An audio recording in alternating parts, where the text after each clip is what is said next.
Un nouveau Stream Deck arrive après les modèles standard, mini et XL, voici le Stream Deck Plus. Alors est-ce que c'est un bon produit? Quelles sont ses caractéristiques, ses fonctionnalités, son prix?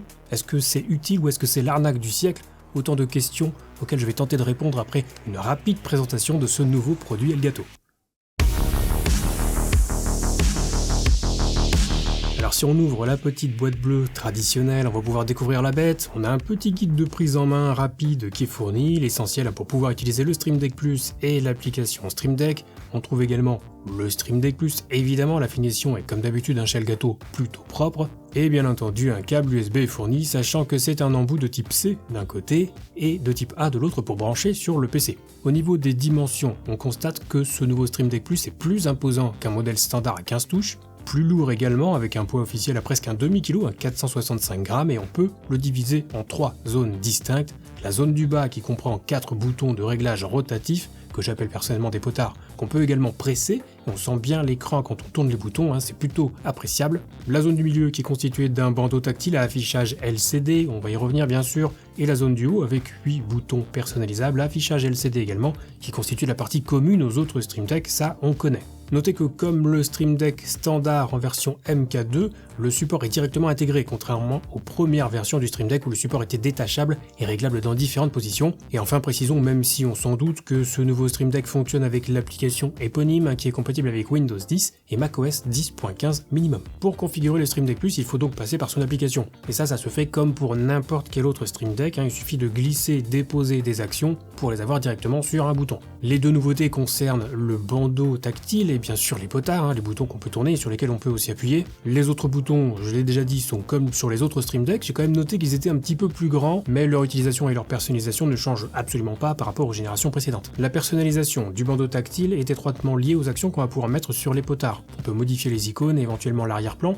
soit de façon individuelle, soit en mettant un arrière-plan unique. Elgato en propose d'ailleurs quelques-uns utilisables de suite, mais on peut aussi mettre un arrière-plan personnalisé. Quant aux fonctions de ce bandeau, en fait il y en a 4. Il sert bien entendu d'affichage pour chaque bouton de réglage qui est situé juste en dessous. On peut appuyer une fois dessus pour effectuer une action particulière, comme passer à l'action suivante si on fait une pile de boutons par exemple, on va y revenir. On peut aussi rester appuyé dessus pour effectuer une autre action, et on peut faire défiler les pages sur le Stream Deck, ce qui pour le coup est plutôt pratique, puisque auparavant il fallait créer un bouton pour passer à la page suivante et un autre pour revenir à la page précédente, ce qui pouvait faire perdre un voire 2 boutons. Là j'ai presque envie de dire, heureusement qu'on peut le faire avec le bandeau tactile, étant donné qu'il n'y a que 8 boutons poussoirs entre guillemets. Quant aux boutons de réglage, les fameux potards, même topo, on va pouvoir glisser et déposer une action dessus.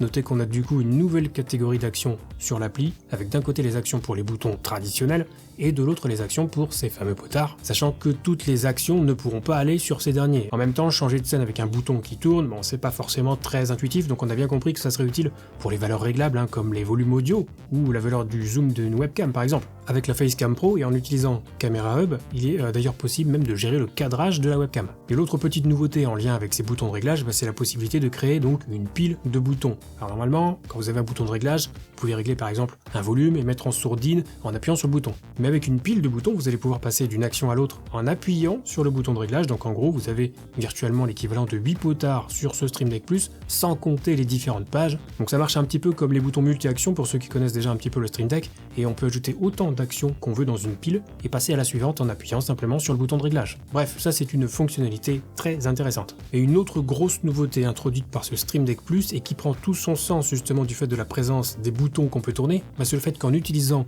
ce Stream Deck Plus, vous allez pouvoir débloquer le logiciel Wavelink. Et là vous allez me dire, et alors? Rappelons que le logiciel Wavelink c'est une sorte de voice meter mais 100 fois plus intuitif, mais il fallait obligatoirement soit un micro Elgato Wave 1, soit un Wave 3, soit une interface Wave XLR pour pouvoir s'en servir. En branchant un Stream Deck Plus sur votre ordi, vous déverrouillez Wavelink qui sera donc utilisable avec n'importe quel micro. Donc j'ai testé avec mon Bird du M1 et je confirme que ça fonctionne sans problème. Du coup, après avoir configuré Wavelink, on peut mettre les actions correspondantes sur nos boutons de réglage et disposer d'une petite table de mixage physique, ce qui était déjà plus ou moins le cas avec les anciens Stream Deck, on le sait, mais là avec des boutons qu'on peut tourner. Et pour modifier le volume, c'est quand même autrement plus pratique. Et ce n'est pas tout, il y a une alternative si vous ne voulez pas utiliser Wavelink, puisqu'un autre plugin audio permet de contrôler le volume de n'importe quelle application sur votre Windows. Il suffit que l'application soit lancée, elle sera détectée par l'appli Stream Deck, de quoi gérer votre audio sans même avoir à configurer les entrées et sorties sur Windows.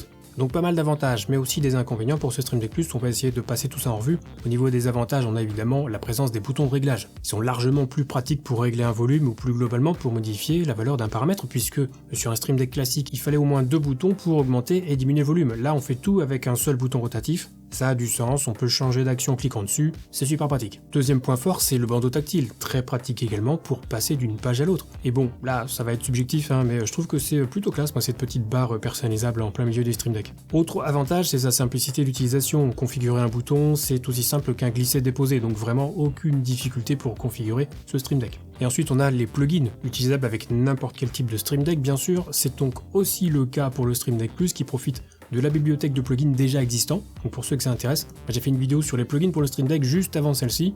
Vous verrez qu'on peut trouver un petit peu de tout. Et au niveau des points faibles, il y en a qui diront qu'il n'y a que 8 boutons. C'est vrai qu'en soi, ça peut paraître peu, même si au final c'est plus ou moins compensé par les potards, en vrai c'est pas si pénalisant que ça. Autre point faible, en tout cas pour l'instant, c'est qu'il y a peu d'actions disponibles pour les boutons de réglage. Là encore, je pense que ce sera réglé à l'avenir avec la création de plugins, par exemple pour Photoshop ou Premiere Pro, de quoi en faire un véritable outil de production, et en attendant, on peut toujours associer des raccourcis clavier au potard. Ça fonctionne aussi, et les boutons de réglage sauront se rendre utiles par ce biais. Et enfin, le plus gros inconvénient pour moi de ce nouveau Stream Deck Plus, c'est son prix.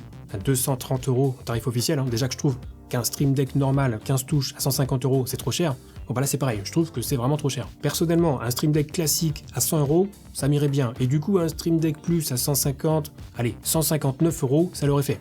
230, Sinon à part ça, c'est un bon produit, c'est pratique, comme un Stream Deck, même s'il y a un petit peu moins de touches qu'un classique, ce qui est pour moi largement compensé par les potards pour gérer l'audio, et la barre tactile pour changer de page. D'ailleurs, j'ai remarqué qu'en changeant de page, ça changeait la page non seulement pour les boutons poussoirs, mais aussi pour les potards. Mais rien n'empêche de dupliquer les actions sur ces potards, du coup on peut donner l'impression que ça ne change de page que pour les autres boutons, plutôt malinx. Et bien sûr, l'ensemble de l'écosystème Elgato est pris en charge, avec Wavelink, on l'a vu, mais aussi Camera Hub, et Control Center, si vous avez des lumières Elgato. Donc oui, un bon produit, un poil cher. Si vous avez déjà un Stream Deck, la plus-value d'un Stream Deck Plus est quand même relativement faible, on va pas se mentir. Mais pour ceux qui n'en ont pas encore et qui auraient le budget, c'est quand même un super outil. J'ai pris l'habitude de le dire, mais s'il y a bien un accessoire dont je ne peux plus me passer au quotidien, c'est bien le Stream Deck. Je m'en sers pour le stream, je m'en sers aussi pour le boulot, avec des raccourcis que j'ai dessus. Donc Elgato ou Corsair d'ailleurs, si vous regardez cette vidéo, vous faites un petit code promo TomTom de 10% pour régaler la commu, Allez, à bon entendeur. Donc voilà pour ce nouveau Stream Deck Plus, j'espère que cette présentation vous aura permis de vous faire un avis sur le produit.